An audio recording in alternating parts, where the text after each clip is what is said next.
Welcome to the Sharkpreneur podcast with Kevin Harrington and Seth Greene.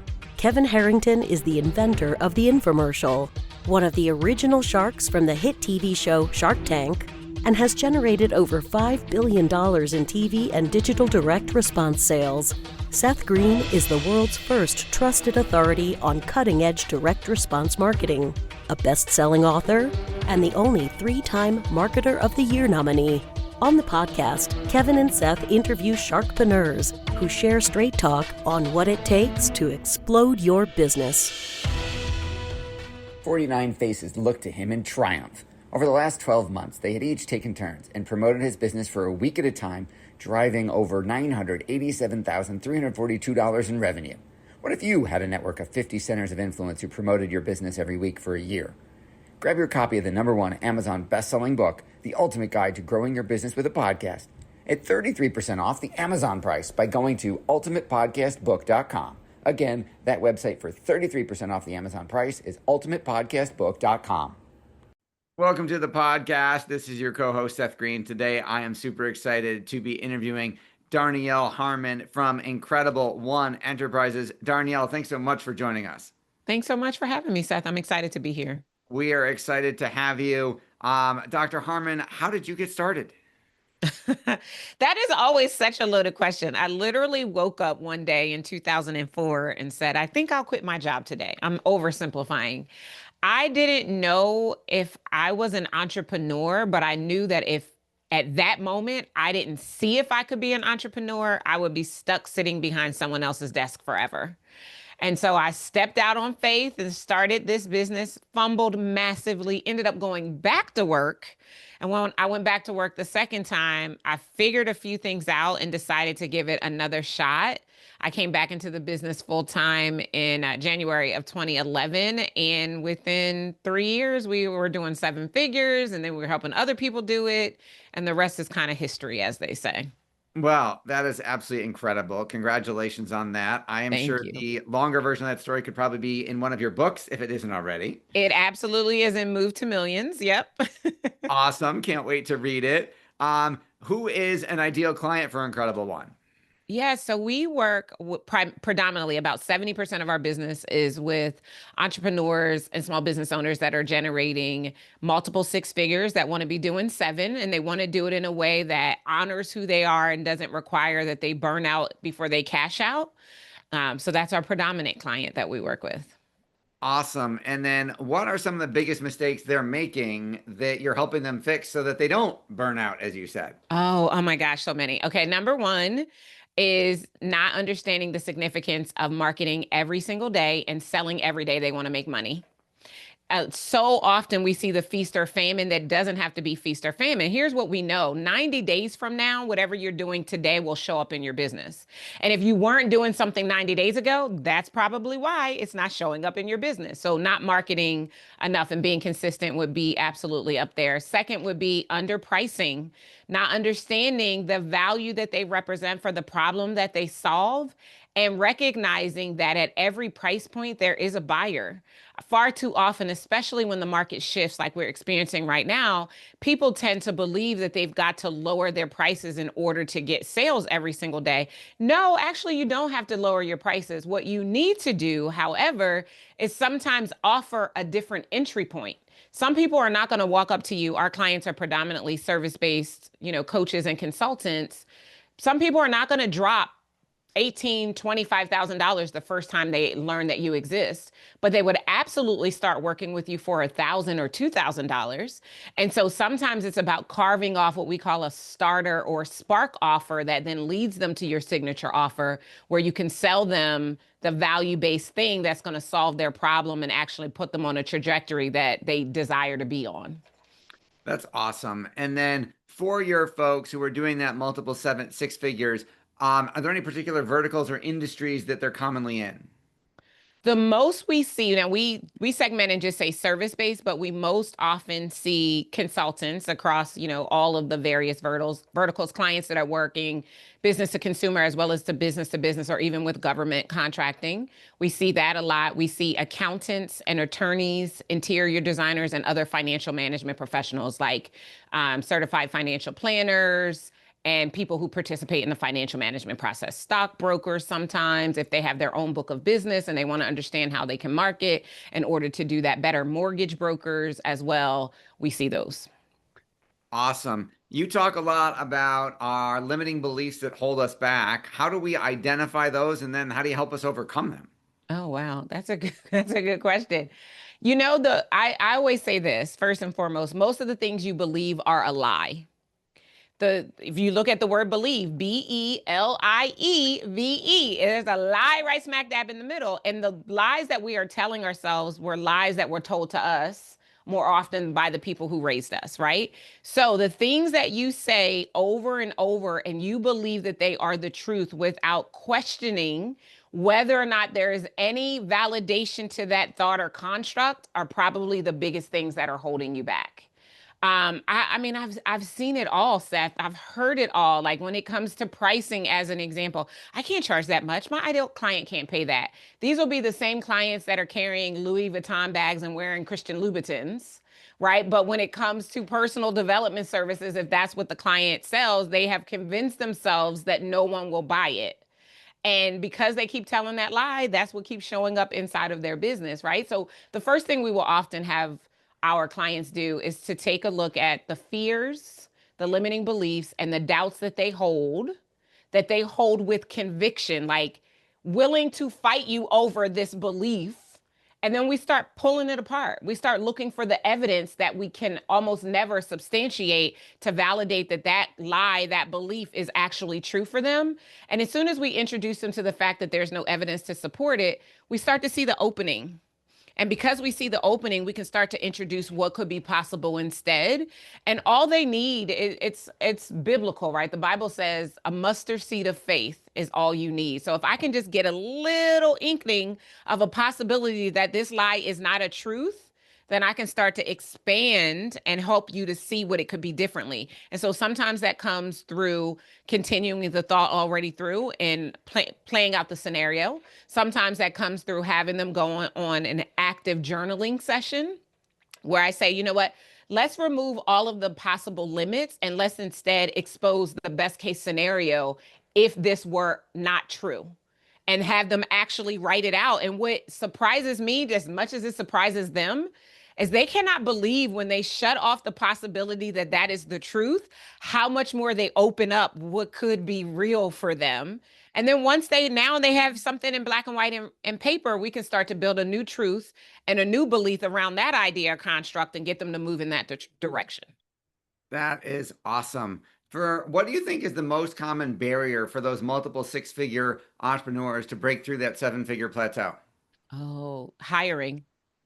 Tell me more. I can do it all by myself. I can't afford payroll. No one else is going to do it the way I need to have it done. I don't want to be a babysitter. I don't want to micromanage. But here's what we know. You can't scale solo activity, right? Scaling is the act of multiplying, duplicating, and replicating a series of systems and strategies in order to produce increased results in revenue. Well, if you're the only one doing all of the things, you won't even necessarily know that you have something to duplicate or replicate, right? You start to learn that by actually taking the time, going through the process of documenting and seeing who could be doing it instead of you. More often than not, when clients come to us, they have one team member when they really should have five.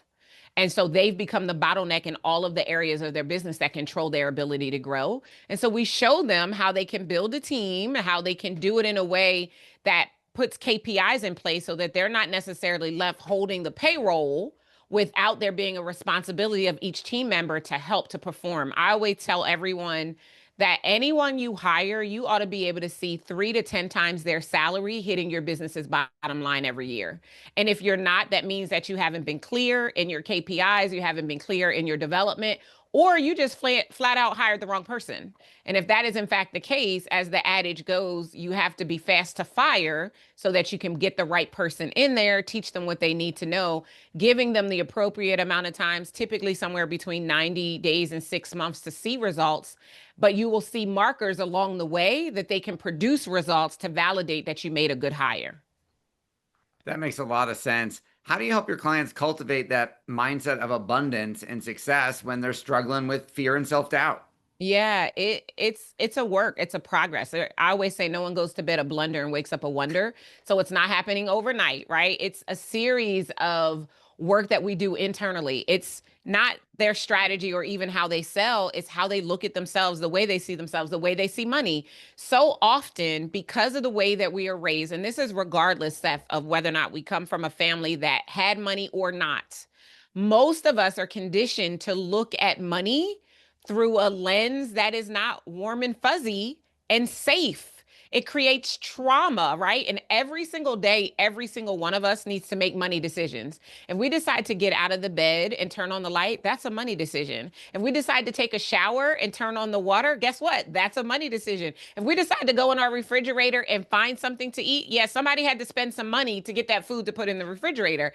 And because we were not taught money in a way that makes us feel safe and normal and it's okay, regardless of how much we come from, that is what we're contending with when we now become the person who's solely responsible for the amount of money we bring into our life experience based on what our business does. And if we were never felt made to feel safe with money, then we won't feel safe making money, which means we'll limit how much we make. And even when we make a lot, we'll self sabotage because we will tell ourselves that having all of that money is not good, it's evil, and all the lies that we've been taught. And it just becomes this vicious cycle that keeps us from ever creating the capacity to have seven figures flow in and through us, our bank accounts, our wealth portfolios, our investment portfolios, etc. And we'll just stay the hamster on the wheel, just hitting enough. I call it the money set point. Like we all have a number where we feel comfortable with it. It makes us feel safe. And going beyond that starts to create agita in our body, and our nervous system starts to react in a way that is not positive. And until we learn how to expand our capacity and to feel safe with larger numbers, changing the amount of money we deem to be a lot, like we're not going to make a lot of money, because money flows away from those who feels that there is a shortage of it. And the way you see money is really an amplification for what you haven't healed around your relationship with money.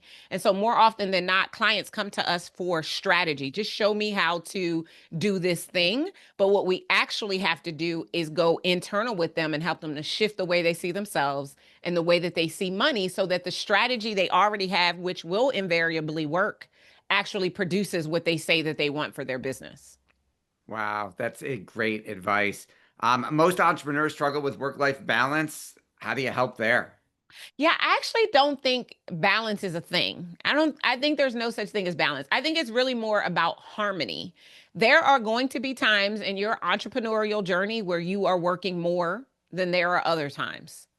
It just is what it is. And so it's about creating the right systems, over communicating with your family and loved ones so that they understand why you might not be present for whatever. Example, let's say you're about to launch a new product or service, and you've been putting a lot of energy and time and effort to the launch going off well, and you want it to be a success. Well, you're going to clock more hours during that launch process than you might once it's time to move into fulfillment for those people. If you haven't successfully articulated that to the people who matter, all of your stakeholders, then there's going to be resentment from them, which is creating more pressure for you, which is impacting your launch. Whereas if you were just communicative from the beginning and made it very clear, hey, for the next 3 months, I'm not going to be home to make dinner. I'll make sure you eat every night, but I might not be here, right?